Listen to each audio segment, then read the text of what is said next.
Көшкінбай қайдағы бір ойға келмейтін жаман түс көріп шошып оянды. Шып-шып терлеп кетіпті. Ұялы телефонын алып қараса, 10 минуты кем 6 екен. Қайдан ұйықтаудың енді реті де жоқ. Сағат 9-да кадр бөлімінен жол сапары куәлігін кассадан тиісті қаражат алып, әуежайдан Ташкенге ұшуы керек. Жаңа ғана көрген түсі кинокадрлардай көз алдынан сырғып өтті. Бұл жұмыстан шығып, үйіне қарай келе жатыр екен дейді. Алдынан көзі тұздай, қара мысық шыға келіп, әп-сәтте қабаған итке айналып, жоқ, алпамыстай қара негірге айналып, мұның жағасына жармасты. Енді болмаса тұншықтырып тастайтындай еді. Ышқына арпалысып, қарулы негірдің уысынан шыға алмай жанталасты. Осы арада жаны қысылған ол оянып-ақ кеткені. Бір сәт мына жағымсыз түс неге көрінді екен деп ойлады да, қойшы соны, түс түлкінің боғы дегенді еске алып, бәрін сырып тастамақ болды. Әйелі Аймүсін қасында пысылдап ұйықтап жатыр екен. Оның түнде қай уақытта төсекке жатқаны белгісіз. Бұл сағат 11-де жатып қалды да, ал ол екінші бөлмеде әлі отырған, қағаз шимайлап. Соңғы кезде әйелі түнде кеш жатып, ұзын сәскеге дейін ұйықтауды әдетке айналдырған. Істейтін жұмысы, бағатын баласы жоқ. Үйленгенге дейін Аймүсін Көшкінбай жаңадан жұмысқа кірген облыстық су шаруашылығы басқармасының бастығы Әділ Төребековичтің хатшы машинка бастырушысы еді. Артыншақ арыз беріп шығып кетті де, біресе ана газетте, біресе мына газетте әріп теруші, корректор, тілші болып жүріп, ақыры мүлдем жұмыс істеуді қойды. Көшкінбай іссапарға жиі шығады. Құдай жарылқап, үйіне ертерек келсе, әйелімен шүңкілдесіп, кешкі тамақты бірге ішеді. Бірақ соңғы кезде осының бәрін ой елегінен өткізіп біраз жатты да, орнынан тұрып, асықпай киініп, жатын бөлмесінен шықты. Жуынып, шайынып, асханаға барды. Шай қойып ішті. Тоңазытқыштан алып бірдеңе жеген болды. Басына тағы біраз ойлар келіп кетті. Үйленген алғашқы сәтте Аймүсін алып ұшып тұрған елгезек қыз еді. Таңертең оянып алған олар аймаласып біраз жататын. Түнгі махаббат ойынын тағы да жалғастыратын. Әзер дегенде орындарынан тұрып, жылы суға шайынып, ертеңгі тамағын ішетін. Әндете жүріп Аймүсін неше түрлі ботқа пісіретін. Шешесінен үйренгені. Бірақ жыл өтер өтпестен бәрі қалды. Ботқасы да, басқасы да. Биыл міне 4-ші жылға айналып барады. Екеуі екі үйдің адамдары сияқты. Кеше ғана олар біраз жанжалдасты. Күн жексенбеді. Көшкенбай әдеттегідей сағат 7-де оянып, тағы да біраз жатқан еді. Сағат 8 болды. Одан 9 болды. Ақыры орнынан тұрып, жуынып алды да сыртқа шықты.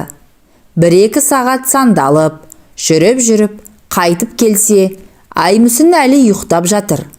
Не істерін білмей, үстелдің үстіндегі ұйқашар сағатты шырылдатты. Әйелі сонда ғана оянып, оған аллара қарады. Немене? Енді демалыс күні де ұйықтатпайтын деймісің? Ал сенің жұмыс күнің бар ма еді өзі? Солай ма? Мен жұмыс істемейді деп тиісетін дедің бе? Жатып ішер, масыл дейтін шығарсың.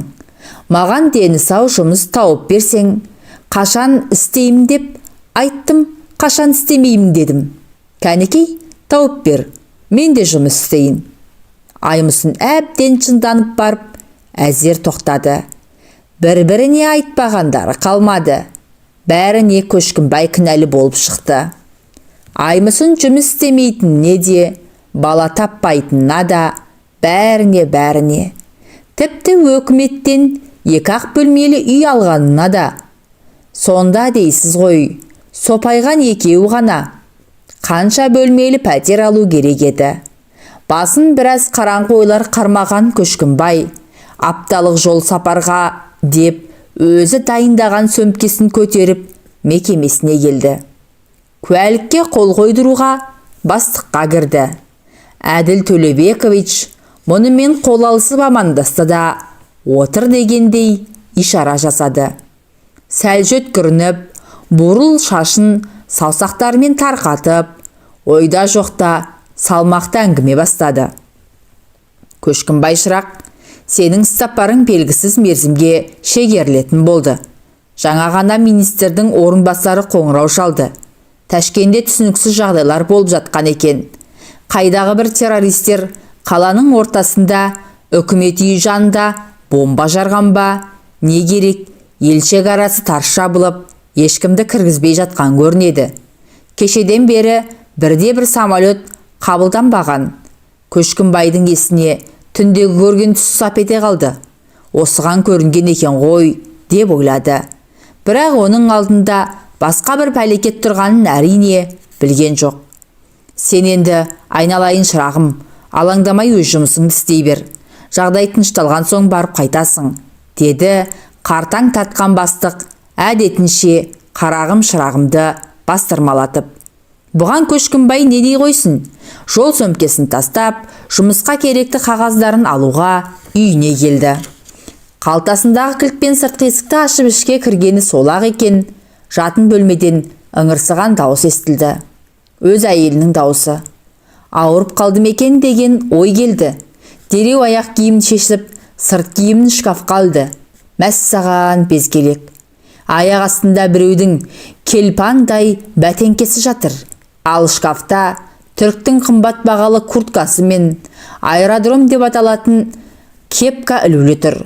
Көшкімбайдың жүрегі су ете қалды. Аяғын ептеп басып, жатын бөлмеге жақындады. Баяғы ыңырсу одан сайын күшейген. Оған еркектің ырсылы қосылды. Ақыры бір мезет екеуі де үнсіз қалды. Одан әрі шөлпілдесіп сүйісе бастады. Бәрі түсінікті болды. Бұл үйінен шыға салысымен әйел көңілдесін шақырып алған. Көшкімбайдың қаны басына шапты. Енді еш нәрсеге есеп бермейтіндей халде еді. Бөлменің есігін жылқа тартып кіріп барды. Анау екеуі тырдай жалаңаш, кең төсектің екі шетінде шалқасынан жатыр. Аймүсін жалма-жан шыңғырып жіберіп, аяқ жаққа сырылып қалған көрпені жамыла қойды. Ал анаусы қарғып тұрып, ішкиімін кимек болып еңкейе берген. Көшкімбай екі-үш аттап қасына жетіп барды да құлақ шекесінен періп келіп жіберді. Әдетте бойын тіктей бергенде кеудесінен ышқына тағырды. Анау шалқалап барып трюмоға соғылды.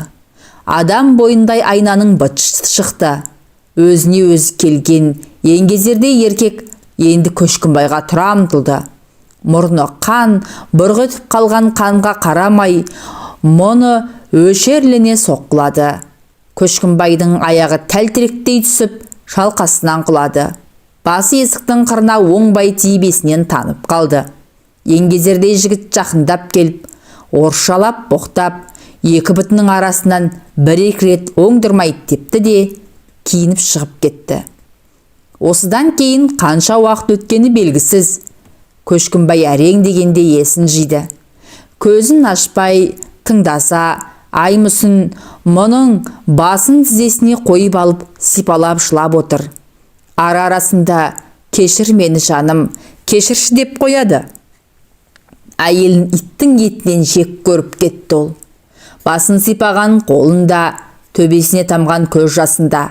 Жайлап көзін ашып, орнынан тұрды да, үсті басын дүзеп, дәретханаға кіріп, беті қолын жуды.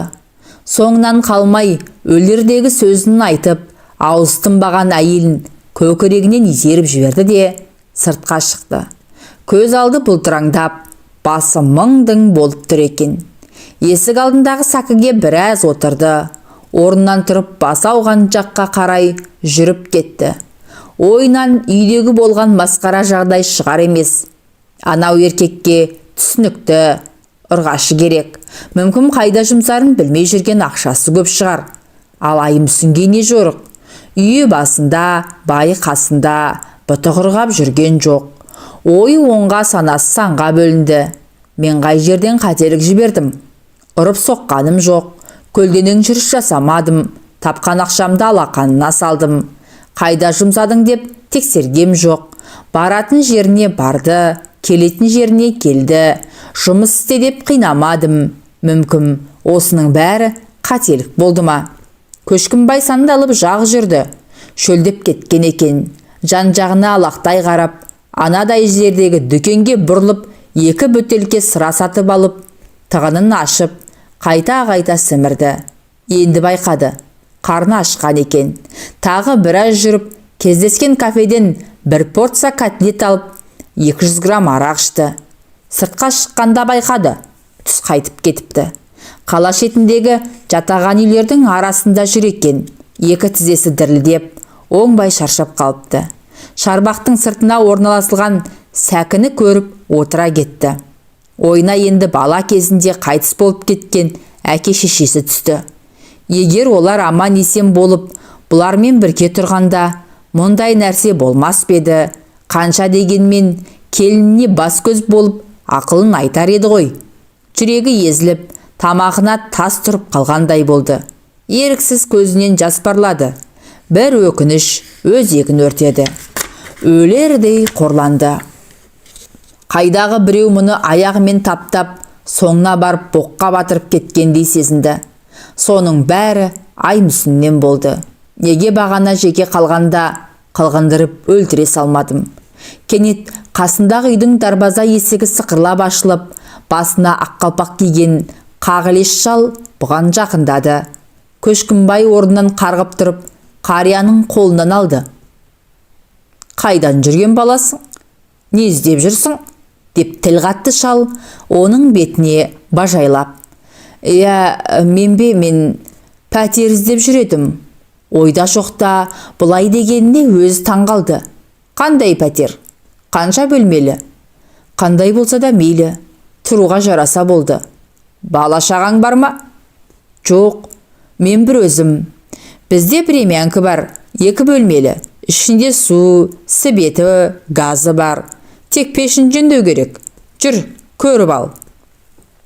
Қария оны аулаға ертіп кірді. 2 бөлмеден тұратын жертөленің есігін ашып, жарығын жағып, кіре берістегі раковинадағы суды ағызып көрсетті. Көшкінбай шалдың айтқан пәтер ақысымен бірден келісіп, кілтін алып қалды. Төргі бөлмедегі темір кереуеттің үстіндегі матрасқа шешінбей жата кетті. Әбден шаршап, сілесі қатқан екен, бірден ұйқыға шомды. Көшкінбай үйден шығып кеткен соң, Аймүсін күйеуімен бірге бір мекемеде істейтін ең жақын құрбысы Зүлфия мен мамасын шақырып алып, көз жасын көл қылып, болған жағдайды түгел айтып берді. Енді не істеймін деп еңіреді. Көшкін мені тастап кетеді. Құдай ақы, бұрылып та қарамайды. Мына пәтерден де қуып жібереді. Өйткені бұл служебный квартира. Ойбай, құдай-ай, қайда барам? Тоқтат, деп айқай салды мамасы. Бай кеткен қатын жалғыз сен болсаң да, мынауың кетсе, бүгін бірге болған анауың бар емес пе? Кім еді әлгінің аты? Оның аты Махмұт қой. Ол маған тіріде үйленбейді. Үйленбесе үйлендіреміз. Мен бүгін барып поликлиникадан сенің ішінде 3 айлық бала бар деп анықтама қағазын алып беремін. Міне табылған ақыл деп сөзге араласты Зүлфия. Алдымен анықтаманы Көшкінге көрсету керек. Егер ол көнбесе, Махмұтқа апарасың. Ойбай-ау, сонан соң 6 ай өткенде жоқ баланы қалай тауып беремін? Оның түк қиындығы жоқ. Көшкінді қайтар алсаң, тіпті болмаса, Махмұтқа тиіп аласың. 1-2 ай өткеннен кейін выкидыш болды дейсің. Мұны айтып тұрған мамасы. Еркек бейшара қайда кетер дейсің? Бүгін кешке дейін ары кетсе, ертең ақ Көшкінбайдың қайта келетіні белгілі. Көрде тұр. Егер ертең келмесе, арғы күні мен айтқанымды істеймін. Әңгімені осымен аяқтап, мамасы мен Зүлфия қайтып кетті. Сол кеткеннен бүгін де ертең де Көшкінбай қарасын көрсетпеді. Тек үшінші күні ғана такси мініп келіп, киім кешегін, қағаздары мен құжаттарын, бір-екі көрпе жастық алып, қарасын батырды. Аймысынмен сөйлеспек түгілі көзінің қиығын да салған жоқ. 5-6 күн өткен соң Аймысынның мамасының тапсырғанымен Зүлфия Көшкінбаймен сөйлесті. Ақылға келтіріп, адамгершілікке сақырған сөзіне илікпеген соң анықтаманың ксерокопиясын көрсетті. Ондай ақмақтар мен емес, деп шорт кесті Көшкінбай. Ақмақтарыңды анау көңілдесіне көрсетіңдер, ал менен аулақ жүріңдер. Амалы қалмаған Аймысын қайта-қайта звондап жүріп, Махмудты тауып алды. Сенен 2 қабат болып қалдым деп анықтаманы көрсетті. Ты форменная дура, деді ол. Сақтанбайсың ба? Жұртқа ұқсап. Туғын келмесе алдырып таста. Маған да бала керек емес. Енді сен де керек емессің. Махмуд орнынан тұрып, есікті тарс жапты. Әлден соң қайтадан кірді де $100 2 купюраны столдың үстіне лақтырып тастап, қайта шығып кетті. Аймысын селсоқ күйге түсіп, отырып қалды. Ертеңіне жұмыстан кейін Зүлфия келді. Бірақ қос құрбының әңгімесі жараспады. Әншейінде екеуі жылы жұмсақты алдарына алып, француз шампанын сыздықтатып ішіп, сылқылдап күліп, көңіл көтеретін. Бұл жолы оның бірі де болмады. Аймысынның көңіл күйі болмай, көзі шүңкіреп, құрбысының әрбір сөзін жақтырмады. Сенің Махмудтан басқа 1-2 жігітің бар еді ғой, соларды айналдырып көрсең қайтеді, деп қалды Зүлфия. Ой, Зүлфия, стерва ты, бәрі сенің тауып бергенің ғой. Одни сволочи, кроха бұры. Біреуі де Көшкіннің тырнағына татымай деді. Күйінген келіншек қыстығып жылап жіберді. Пәтердің егесі 70-ті алқымдаған қария өте әңгімешіл адам болып шықты. Күні бойы әңгіме дүкен құратын адам таппай, жұмыстан оралған Көшкінбайды күтіп отырады. Содан қоярда қоймай, үйіне шақырып, тамағын беріп, шайын ішкізіп, бәйек болады. Өзім бір жігерлі бала екенсің, әрбір қазақ менің жалғызым деген екен. Өмірден өтіп кеткен бір данышпан ағамыз. Сол айтқандай, сенің бізге жаттығың жоқ. Азанғы шайыңды, түскі әбетіңді өзің білесің. Ал кешкі асты біздің үйден ішіп жүре бер. Сен үшін әдейі қазан көтермейміз. Жақында ауылдан кемпірімде келіп қалар. Сені көріп қуанып қалатын болды. Айналамыздың бәрі орыс. Бізде бұл жерде орыс колхозы болған көрінеді. Айтпақшы, менің атым Колхозбек. Жай ғана Қалеке десең жетіп жатыр. Жоқ, мен сізді Көке деп атаймын. Мейлі, Көке десең дей бер. Өзіңнің әке-шешең бар шығар. Жас шамасы менен қандай? Айтпақшы, қайтуған боласың? Әке-шешем мен еспілер білмесе қайтыс болып кеткен. Содан нағашыларымның қолында өстім. Мен үйленген соң олар да өмірден өтті. Нағашы атам сен арғынсың дейтін. Ал келін қайтан? Ажырасып кеттік, деді Көшкінбай қуыстанып. Мені ұнатпады. Колхозбек қария біраз үнсіз қалды.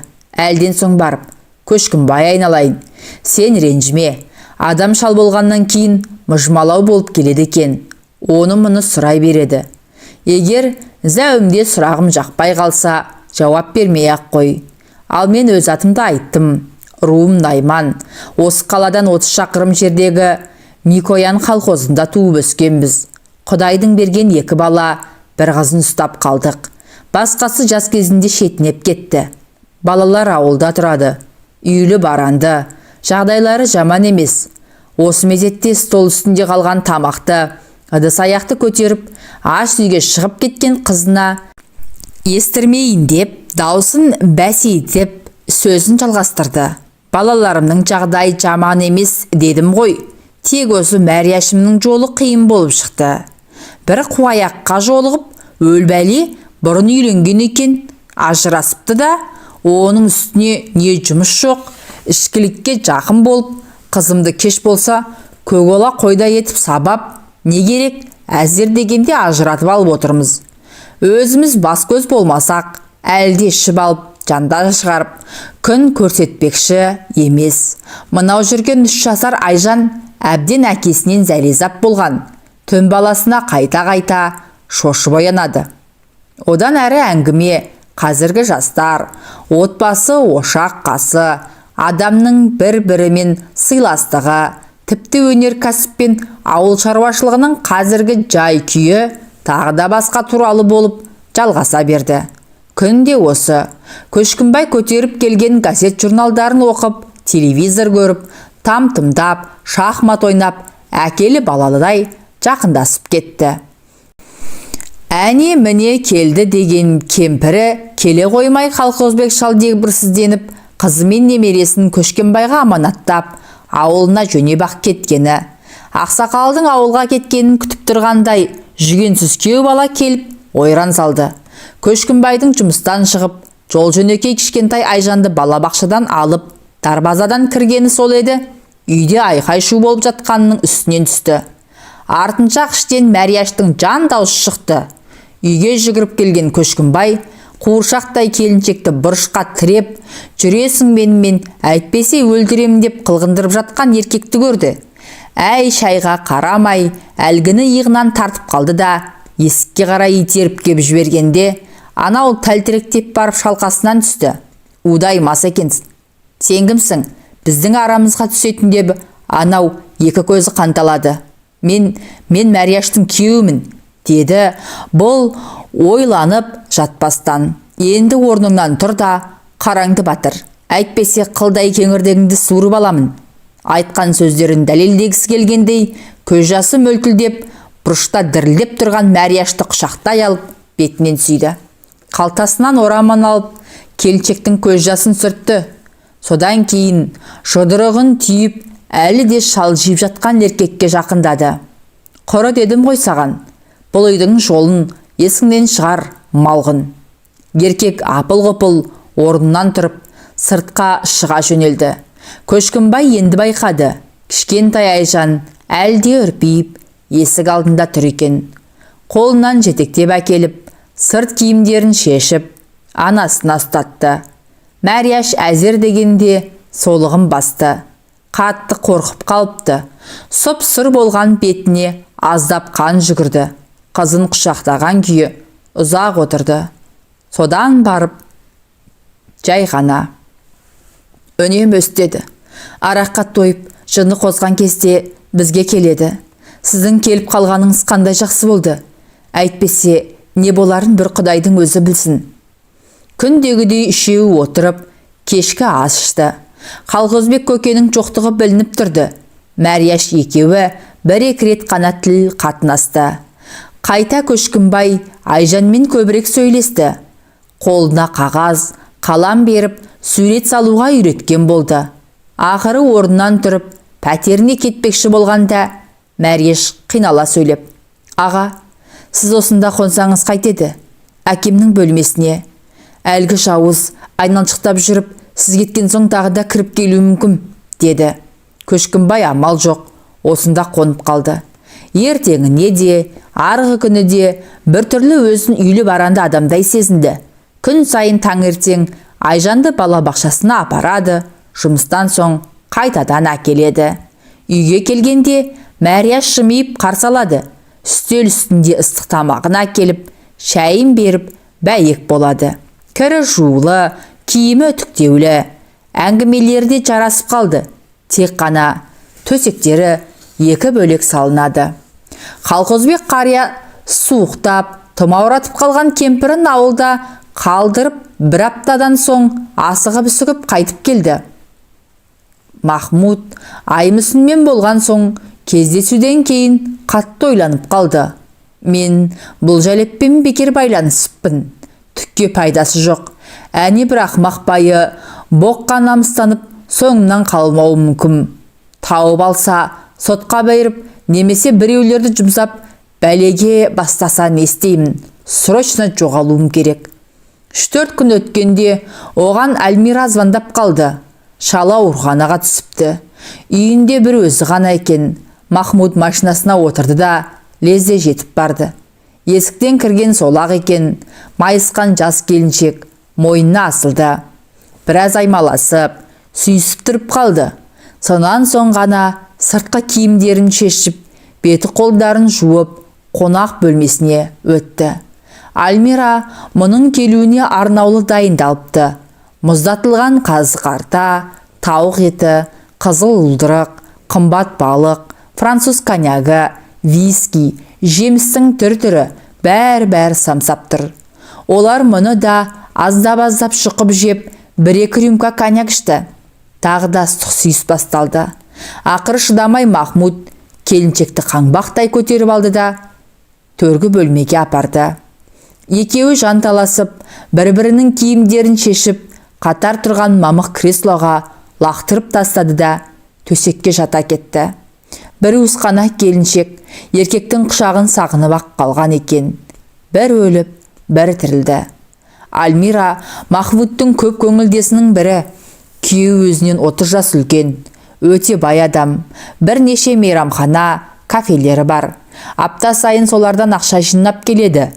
Бір жаман жері, жас қатынын қатты қызғанады. Қасынан бір ел тастамайды. Азық түлігін, басқа да керек жарағын қызметшісі алып келеді. Киім кешегін, иіс майына дейін ертіп жүріп өз алып береді. Бүгін енді амал жоқ, ауруханада көзі базарып жатқан болар.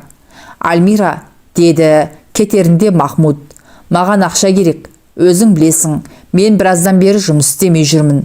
Сосын машина, барахлит, новую надо купить. Да, денег нет. Қанша керек? Хотя бы 10 тысяч баксов? Конечно. Оны қайдан аламын? Деп Альмира шірете қалды. Қайдан алушен? Конечно, шалдың есебінен. Әйтпесе мына суреттерді көрсетіп, өзім сұрап аламын. Қалтасынан шығарып, бір пачка суреттерді төсек үстінен шашып жіберді. Ой, Махмуд, какой позор!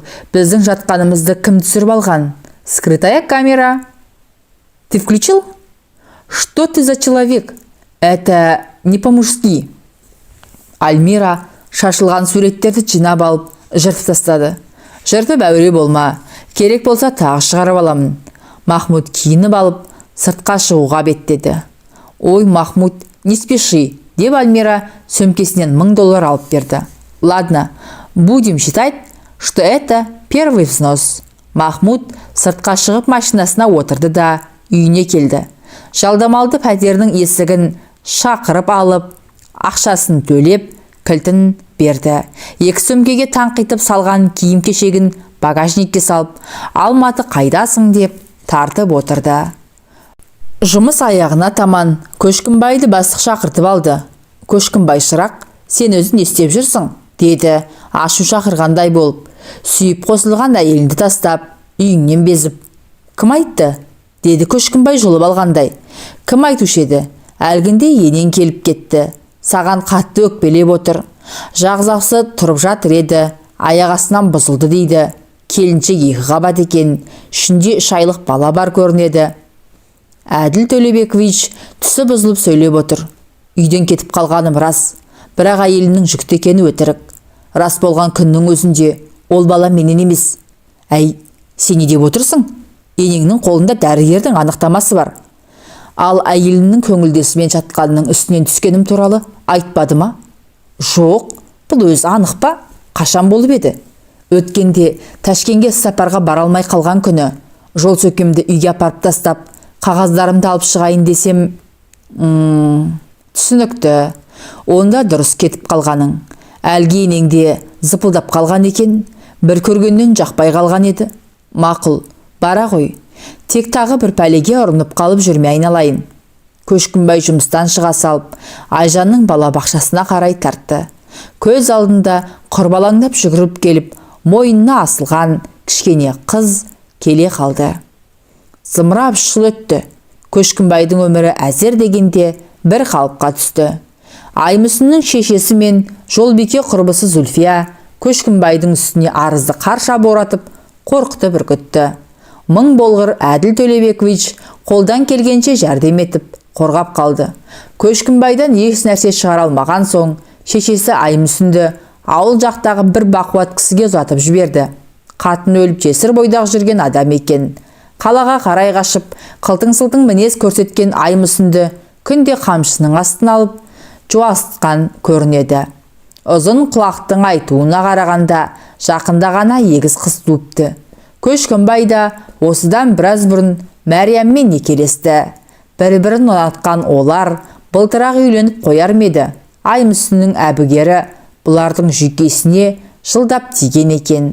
Соған алаңдап біраз жүріп қалды. Қалқозбек көке кемпірін алып ауылға енші басты ұлына кетті. Көшкінбай Мәрияш екеуі екі жақтап осында тұра беріңіздер деп қиыла сұраған еді. Бір бетке шал көнбей қойды. Аймүсіннің көңілдесі Махмуд Альмираны жағалап, одан қайта-қайта ақша талап етіп, ақыры соққыға жығылып, бірнеше қабырғасы жағы сынып, миы шайқалып, мүгедек болып қалды. Аль-Зульфия естуімше бір негірге еріп шетел асып кетті. Кетсе, керуен ұрсын дедік те қойдық.